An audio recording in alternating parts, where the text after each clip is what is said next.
Before this story begins, I need you to lean in close because what you're about to hear will shake the way you see power, money, and respect in America today. If you believe that character is revealed not when you have everything, but when you have nothing, then hit that subscribe button right now because this channel tells the stories that Hollywood is too afraid to tell. The stories where pride collides with humility, where arrogance meets quiet strength, and where one single sentence can change a life forever. This is the story of the day I told a man, "If you can afford the worst room, I'll give you the suite," and froze solid when he revealed who he really was. It was a stormy Thursday evening in downtown Chicago, the kind where the sky turns the color of wet asphalt and the wind howls between skyscrapers like it's carrying secrets from one office tower to another. I was working the front desk at the Hawthorne Grand, a four-star hotel that liked to pretend it was five, and that night had already tested my patience. Two flight cancellations had flooded our lobby with irritated travelers. A wedding party was demanding champagne that hadn't been delivered, and my manager had just finished reminding me that quarterly performance reviews were coming up. I needed a win that night, something to prove I wasn't just another replaceable employee in a navy blazer with a plastic name tag that read Emily. Around 9:47 p.m., when the automatic doors slid open again, I barely looked up at first. I expected another frustrated business traveler or a family dragging roller bags. Instead, a man stepped inside alone, shaking rain from a worn charcoal overcoat. He looked to be in his early 60s, tall but slightly stooped, his hair silver and unstyled, his shoes polished but old. He carried a single leather duffel that had clearly seen better decades. Nothing about him screamed money. Nothing about him screamed power. In fact, he looked like someone who had once been something important and had since faded into the background of life. He approached the desk calmly, eyes observant but gentle. "Good evening," he said, voice steady, almost warm. "I'd like a room for the night." I pulled up availability, already calculating. We were nearly sold out, except for the presidential suite and the smallest economy room tucked beside the elevator shaft on the fourth floor, the one guest complained about because of the humming cables and flickering hallway light. "We only have two options left," I said, forcing a professional smile. "Our executive presidential suite, which runs at $1,200 for the night, or our standard interior economy room at $99. He nodded thoughtfully. "And what's the difference besides price?" I almost laughed. "The difference? Marble bathroom versus stained tile. Panoramic skyline view versus brick wall. Complimentary champagne versus vending machine down the hall." But I kept it polished. "The suite offers premium amenities and space. The economy room is more modest." He studied my face carefully, as if measuring something invisible. "And which would you recommend?" That question caught me off guard. People with money never asked that. They just demanded the best. I glanced at his coat again, the subtle fraying at the cuffs, the old duffel bag. $99 might even stretch him, but something in me, maybe stress, maybe ego, decided to be clever. "Tell you what," I said, leaning forward slightly. "If you can afford the worst room, I'll give you the suite." I meant it as playful motivation, a challenge wrapped in charm, the kind of line that might make him smile, maybe feel lucky. Instead, he went very still, not offended, not amused, just still. "Is that so?" he asked quietly. "Yes, sir," I replied, suddenly aware that my manager was watching from the office doorway. "If you can pay for the economy room, I'll upgrade you." He reached slowly into his coat pocket and pulled out a slim black wallet, not worn like the coat, not old, sleek. From it, he removed a matte metal card and placed it gently on the counter. I had seen metal cards before. Platinum Amex, exclusive banking clients.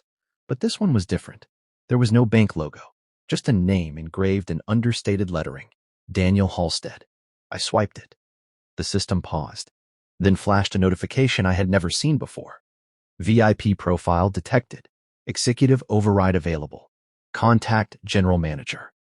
My stomach dropped. I looked up at him, and for the first time noticed the sharpness in his eyes, the quiet authority beneath the softness. "Is there a problem?" he asked calmly. Before I could answer, my manager rushed out of the office, face pale. "Mr. Halstead," he said, extending both hands. "We didn't know you were arriving tonight." Arriving? My pulse hammered in my ears. Daniel Halstead. The name clicked into place like a detonator. Founder of Halstead Capital. Majority stakeholder in the very hospitality group that owned the Hawthorne Grand. A billionaire known for buying struggling hotels and transforming them, or shutting them down. He owned this building. He technically owned my job. I felt the blood drain from my face as the weight of what I had said replayed in my mind. If you can afford the worst room, I'll give you the suite. It sounded different now. Smaller, stupider. My manager was apologizing profusely, offering champagne, security, private dining. Halstead raised a hand gently to silence him. His eyes remained on me. Your employee was just explaining your room options, he said evenly, and offering me a generous upgrade. There was no anger in his tone. That somehow made it worse. Yes, of course, my manager stammered. Emily, please prepare the presidential suite immediately. My hands trembled as I typed. I expected him to expose me, to repeat my line with humiliation sharpened at the edges. Instead, he leaned slightly closer and said, almost in a whisper only I could hear, why did you assume I couldn't afford the suite? The question pierced deeper than a reprimand. I opened my mouth, but no words formed. Because the answer was ugly. Because he looked ordinary. Because wealth doesn't usually wear rain-soaked coats. Because I had judged. He studied my silence, then gave a faint nod as if confirming something. We'll take the suite, he told my manager, but I'd like Miss Emily to personally escort me there. My heart nearly stopped. The elevator ride to the top floor felt like ascending to judgment. Inside the suite, city lights glittered beyond the floor-to-ceiling windows. I began explaining amenities automatically, voice robotic. When I turned to leave, he said, stay a moment. I froze. He set his duffel down and walked toward the window, hands clasped behind his back. Do you know why I visit my properties unannounced? He asked. I shook my head. Because spreadsheets lie. Reports are polished. But people reveal the truth. He turned to face me. I built my first company sleeping in rooms worse than your economy option. I wore one coat for 10 years. The world mistook simplicity for failure. My throat tightened. I'm sorry, I whispered. He raised a hand. I'm not offended. I'm curious. Tell me, Emily, if I had looked wealthy, would you have offered the same challenge? I couldn't lie. No. He nodded again. Exactly. There was a long silence, heavy but not hostile. Then he surprised me. You're ambitious, he said. I saw it in the way you made that offer. You weren't mocking me. You were trying to create a moment, impress someone, perhaps your manager. That truth stung because it was accurate.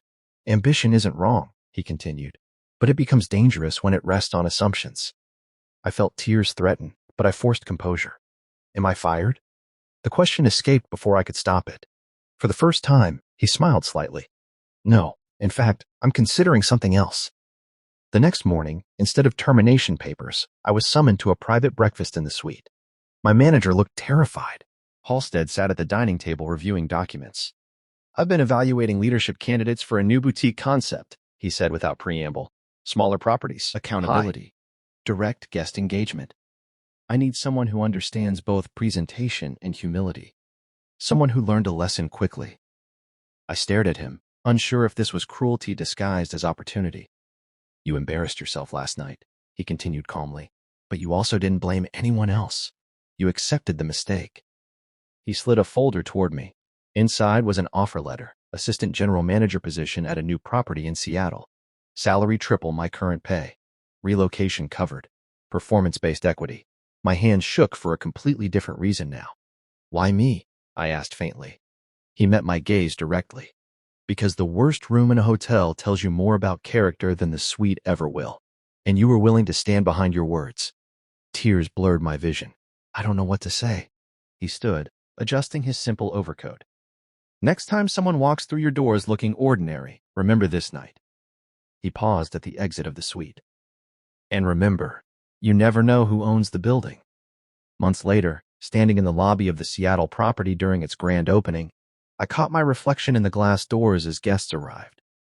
I still wore a navy blazer. I still greeted travelers. But I no longer saw categories when they walked in.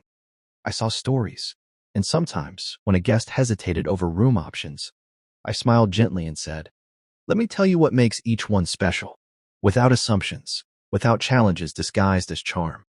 Because the night I tried to be clever taught me something priceless. Dignity doesn't announce itself. Wealth doesn't always sparkle. And the worst room can open the door to the greatest opportunity, if you're willing to face the moment you froze and grow from it.